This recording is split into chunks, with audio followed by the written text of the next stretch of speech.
ইতিমধ্যে অৰ্থনৈতিক উন্নয়নত চৰকাৰৰ ভূমিকা নামৰ পাঠটোত যাতায়াত আৰু শিক্ষাৰ ক্ষেত্ৰত চৰকাৰে কেনেধৰণৰ ব্যৱস্থা গ্ৰহণ কৰে আৰু দেশক উন্নয়নৰ পথত আগুৱাই লৈ যায় সেই বিষয়ে আলোচনা কৰা হ'ল। আজি অন্য তিনিটা ক্ষেত্ৰৰ বিষয়ে আলোচনা কৰিবলৈ লৈছোঁ: স্বাস্থ্য খণ্ড, যোগাযোগ ব্যৱস্থা, বিজুলী যোগান ইত্যাদি। প্ৰথম আলোচনা কৰিবলৈ লৈছোঁ স্বাস্থ্য খণ্ডৰ উন্নয়নত চৰকাৰৰ ভূমিকা। এখন দেশৰ উন্নয়ন নিৰ্ভৰ কৰে দেশখনৰ মানৱ সম্পদৰ ওপৰত। আৰু মানৱ সম্পদ কি সেই বিষয়ে তোমালোকৰ সম্যক ধাৰণা আছেই, যে শাৰীৰিক আৰু মানসিকভাৱে দক্ষ যিসকল ব্যক্তিয়ে দক্ষতা আহৰণ কৰি উৎপাদনমুখী কামত নিজকে নিয়োজিত কৰে, সেই মানুহবোৰেই হৈছে মানৱ সম্পদ। আৰু এখন দেশৰ মানৱ সম্পদ যিমানেই হ'ব সিমানে উন্নয়নো খৰতকীয়া হ'ব। আৰু এই মানৱ সম্পদৰ যিটোৰ সম্পৰ্ক উন্নয়নৰ লগত আছে, সেই মানৱ সম্পদৰ পোনপটীয়া সম্পৰ্ক স্বাস্থ্যৰ লগত আছে। কাৰণ উৎপাদনমুখী কামত মানুহ নিয়োজিত হৈ দেশৰ উন্নয়নত কেতিয়া অংশগ্ৰহণ কৰিব পাৰিব, যেতিয়া এজন মানুহ শাৰীৰিক আৰু মানসিকভাৱে সুস্থ হ'ব, যাক প্ৰকৃতাৰ্থত আমি স্বাস্থ্যৱান ব্যক্তি বুলি কওঁ। কেৱল শাৰীৰিকভাৱে সুস্থ হ'লেই নহ'ব, তেওঁ মানসিকভাৱেও সুস্থ হ'ব লাগিব। সেয়েহে স্বাস্থ্যখণ্ডৰ উন্নয়নৰ বাবে প্ৰত্যেক দেশৰ চৰকাৰেই বিভিন্ন আঁচনি বা ব্যৱস্থা গ্ৰহণ কৰে। কাৰণ দেশৰ জনসাধাৰণৰ দেহ আৰু মন সুস্থ থাকিলেহে তেওঁলোক ভৱিষ্যতে গৈ মানৱ সম্পদ হ'ব আৰু শাৰীৰিক আৰু মানসিক শ্ৰম কৰি দেশৰ উন্নয়নৰ অংশীদাৰ হ'ব। প্ৰত্যেকখন দেশৰ চৰকাৰেই স্বাস্থ্যখণ্ডৰ উন্নয়নৰ বাবে ভিন্ন ধৰণৰ আঁচনি গ্ৰহণ কৰে, বিভিন্ন ধৰণৰ পৰিকল্পনা গ্ৰহণ কৰে। সেইবোৰ দেশ অনুযায়ী ভিন ভিন হয়। তাৰ ভিতৰত আমাৰ দেশত গ্ৰহণ কৰা কিছুমান আঁচনিৰ বিষয়ে বা ব্যৱস্থাৰ বিষয়ে চমুকৈ আলোচনা কৰিছোঁ।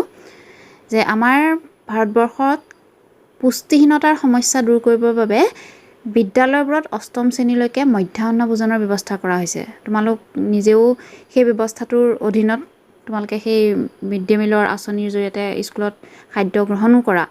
তাৰ প্ৰধান কাৰণটো হৈছে যাতে শিশুৰ যিটো পুষ্টিহীনতাৰ সমস্যা সেইটো দূৰ কৰিব পৰা যায়।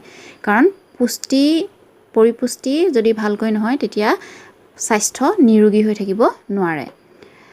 গতিকে মধ্যাহ্ন ভোজনৰ ব্যৱস্থা কৰি পুষ্টিহীনতাৰ সমস্যা দূৰ কৰিবৰ বাবে চৰকাৰে ব্যৱস্থা গ্ৰহণ কৰিছে। তাৰ লগতে অৰ্থনৈতিকভাৱে যিবোৰ দুৰ্বল শ্ৰেণীৰ লোক আছে তেওঁলোকক সুলভ মূল্যত অত্যাৱশ্যকীয় খাদ্য সামগ্ৰীৰ যোগান ধৰাৰ ব্যৱস্থা চৰকাৰে কৰিছে, যাতে সেইসকল মানুহো খাদ্য গ্ৰহণৰ পৰা বঞ্চিত হৈ থাকে বা খাদ্যাভাৱত ভুগিব লগা নহয়। তদুপৰি আমি যদি খোৱা পানী বিশুদ্ধ নহয়, সেই পানী বিশুদ্ধ নহ'লে আমাৰ বিভিন্ন ধৰণৰ বেমাৰ হ'ব পাৰে। আৰ্ছেনিকযুক্ত পানী খালে কেনেকুৱা ধৰণৰ বেমাৰ হৈছে তোমালোকে টিভিটো দেখিব পাৰা বা পেপাৰ পত্ৰই পঢ়িবও পাৰা। গতিকে সেই সমস্যাবোৰ দূৰ কৰিবৰ কাৰণে বিভিন্ন অঞ্চলত বিশুদ্ধ খোৱা পানী যোগানৰ ব্যৱস্থা চৰকাৰে কৰিছে। তোমালোকৰ নিজৰ অঞ্চলবোৰলৈ লক্ষ্য কৰিলে হয়তো দেখিবা ৱাটাৰ ছাপ্লাইৰ জৰিয়তে মানুহক পানীৰ যোগানৰ ব্যৱস্থা চৰকাৰে কৰিছে।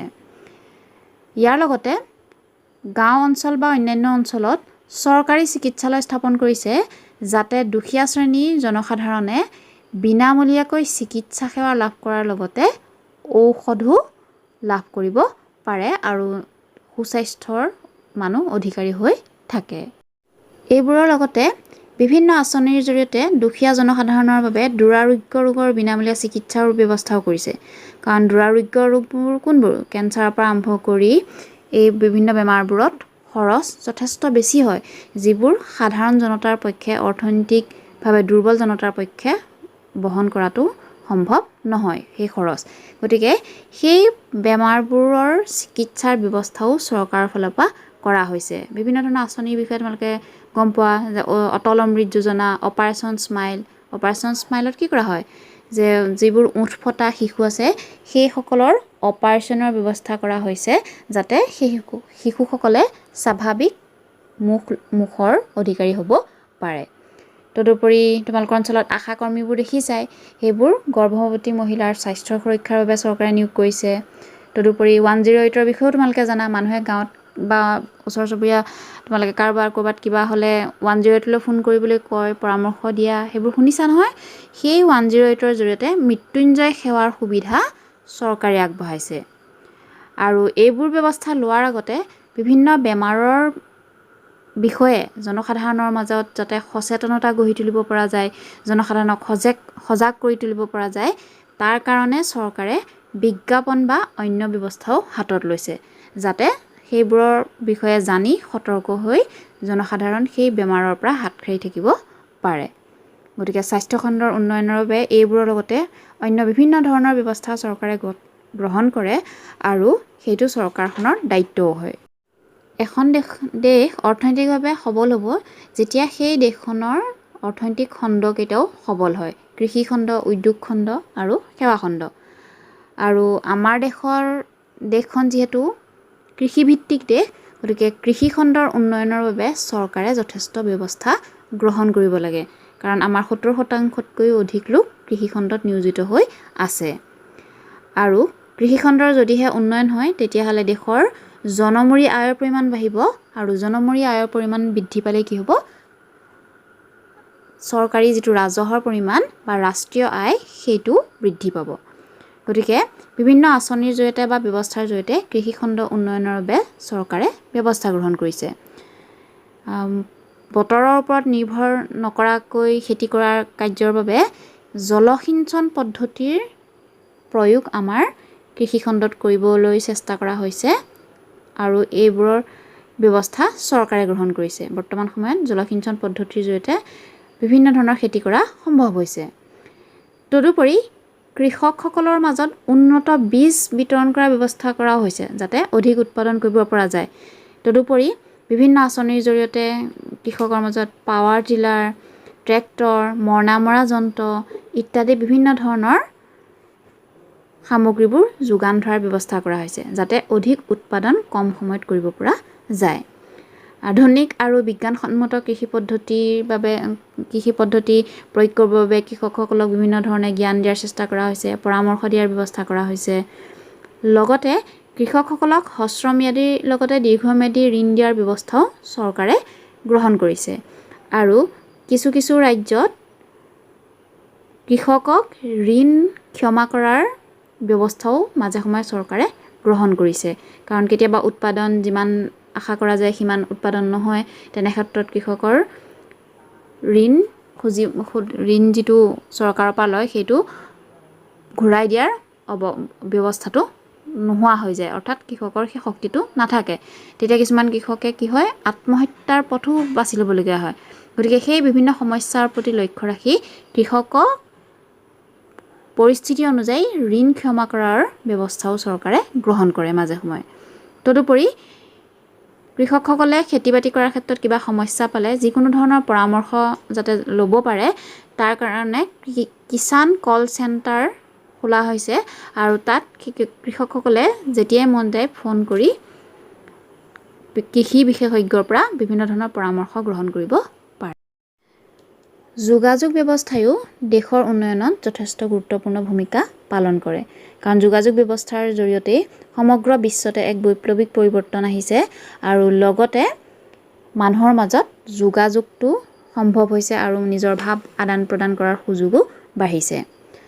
গতিকে চৰকাৰৰ ফালৰ পৰাও এই যোগাযোগ ব্যৱস্থাৰ উন্নয়নৰ বাবে বিভিন্ন ব্যৱস্থা গ্ৰহণ কৰিছে। তাৰ ভিতৰত উল্লেখনীয় হৈছে যে বিভিন্ন অঞ্চলত বা দেশখনৰ সকলো অঞ্চলতেই টেলিফোন সেৱা, ইণ্টাৰনেট সেৱা, কম্পিউটাৰ সেৱা ইত্যাদি বিভিন্ন আঁচনিৰ জৰিয়তে সম্প্ৰসাৰণৰ ব্যৱস্থা গ্ৰহণ কৰা হৈছে। তদুপৰি যিবোৰ শিক্ষানুষ্ঠান আছে সেই শিক্ষানুষ্ঠানসমূহত ইণ্টাৰনেটৰ সুবিধা প্ৰদান কৰা হৈছে, যাতে ছাত্ৰ ছাত্ৰীসকলে কোনো ধৰণৰ সেৱাৰ পৰা বঞ্চিত নহয় আৰু আধুনিক প্ৰযুক্তিবিদ্যাৰ সহায় লৈ তেওঁলোক শিক্ষাৰ ক্ষেত্ৰখনত আগুৱাই যাব পাৰে। তদুপৰি যিবোৰ আমাৰ পূৰ্বৰে পৰা থকা যোগাযোগৰ মাধ্যম আছে, বিশেষকৈ ডাকঘৰ, তোমালোকৰ নিজৰ অঞ্চলতো আছে নিশ্চয়, সেই ঘৰবোৰতো এতিয়াও বৰ্তি আছে আৰু সেইবোৰতো বৰ্তমান সময়ত অত্যাধুনিক সা সুবিধাবোৰ প্ৰৱৰ্তন কৰা হৈছে, যাতে যোগাযোগ ব্যৱস্থাৰ উন্নয়ন সাধন কৰিব পৰা যায়। এতিয়া আলোচনা কৰিবলৈ লৈছোঁ এই পাঠটোৰ একেবাৰে শেষৰটো অংশ, যে বিদ্যুৎ সেৱাৰ ক্ষেত্ৰত বা বিদ্যুৎ যোগানৰ ক্ষেত্ৰত চৰকাৰে কেনেধৰণে ব্যৱস্থা গ্ৰহণ কৰে বা কি কৰে। বৰ্তমান সময়ত কাৰেণ্ট নোহোৱাকৈ থকাৰ কথাটো জানো কল্পনা কৰিব পাৰিবা? কেতিয়াও নোৱাৰা, আমি কেতিয়াও নোৱাৰোঁ এইটো সময়ত আমি কাৰেণ্ট নোহোৱাৰ কথা, বৰ্তমান যিটো যুগ। গতিকে কাৰেণ্ট নোহোৱাকৈ বা বিদ্যুৎ অবিহনে আমি উন্নতিৰ কথাও ভাবিব নোৱাৰোঁ। আমাৰ সকলো দিশৰ উন্নয়নৰ লগত বিদ্যুতৰো এক ওতঃপ্ৰোত সম্পৰ্ক আছে। সেইকাৰণে চৰকাৰে এই বিদ্যুৎ যোগানৰ বাবেও বিভিন্ন ধৰণৰ আঁচনি গ্ৰহণ কৰিছে। যে বিদ্যুতৰ যিটো নাটনি হৈছে, আমাক যিমান বিদ্যুৎ লাগে আমি সিমান উৎপাদন কৰাটো সম্ভৱ নোহোৱাৰ বাবে নদীত বৃহৎ বান্ধ দি জলবিদ্যুৎ উৎপাদন কৰাৰ ব্যৱস্থাও চৰকাৰে গ্ৰহণ কৰিছে। আৰু এই জলবিদ্যুৎ উৎপাদনৰ ক্ষেত্ৰত নদীত বান্ধ দিয়াৰ ক্ষেত্ৰত চৰকাৰ প্ৰতিবাদৰ সন্মুখীনো হৈছে। সেই বিষয়ে জানাই, সোৱণশিৰি নদীত বান্ধ দিয়াৰ কথা লৈ কিমান প্ৰতিবাদ চলি আছে। কিন্তু যি কি নহওক, যে নদীত বান্ধ দিও জলবিদ্যুৎ উৎপাদন কৰি জনসাধাৰণক যোগান ধৰিবৰ বাবে চৰকাৰে চেষ্টা চলায়। তদুপৰি সকলো গাঁৱলৈকে যাতে বিদ্যুৎ যোগান ধৰিব পৰা যায় সকলো অঞ্চলৰ লোকক, তাৰ কাৰণে ৰাজীৱ গান্ধী গ্ৰাম্য বৈদ্যুতিকৰণ আঁচনি উদ্ভাৱন কৰা হৈছে আৰু গাঁও অঞ্চলত বিদ্যুৎ যোগানৰ ব্যৱস্থা কৰা হৈছে। আৰু এইবোৰেই হৈছে চৰকাৰে লোৱা প্ৰধান ব্যৱস্থাৱলী। ইয়াৰ উপৰিও অন্যান্য ব্যৱস্থাৱলী আছে, যিবোৰৰ জৰিয়তে চৰকাৰে কৃষিখণ্ডই হওক বা সেৱা খণ্ডই, যোগাযোগেই হওক, যাতায়াত ব্যৱস্থাই হওক, শিক্ষা খণ্ডই হওক ইত্যাদি সকলো ক্ষেত্ৰতে উন্নয়নৰ ধাৰাটো বৰ্তাই ৰাখিবলৈ চেষ্টা কৰিছে আৰু দেশখনক উন্নয়নৰ গতিত আগুৱাই নিবলৈ বা উন্নয়নৰ পথত অগ্ৰসৰ কৰাবলৈ যত্ন কৰে। গতিকে এই গোটেই কথাখিনি আলোচনা কৰি আমি গম পালোঁ যে এখন দেশৰ উন্নয়নৰ সম্পূৰ্ণ দায়িত্ব চৰকাৰৰ হাততে ন্যস্ত থাকে। কাৰণ চৰকাৰখনৰ প্ৰতিনিধিবোৰ কোনে নিৰ্বাচন কৰে? জনসাধাৰণে প্ৰত্যক্ষ বা পৰোক্ষ নিৰ্বাচনৰ দ্বাৰা তেওঁলোকক নিৰ্বাচিত কৰে। আৰু এই চৰকাৰে সুপৰিকল্পিত আঁচনি গ্ৰহণ কৰিলে দেশৰ জনসাধাৰণৰ অৰ্থনৈতিক উন্নয়নৰ লগতে সামাজিক উন্নয়নো সম্ভৱ হয়। অৰ্থাৎ দেশৰ জনসাধাৰণৰ সৰ্বাংগীন উন্নয়ন সাধন হয়।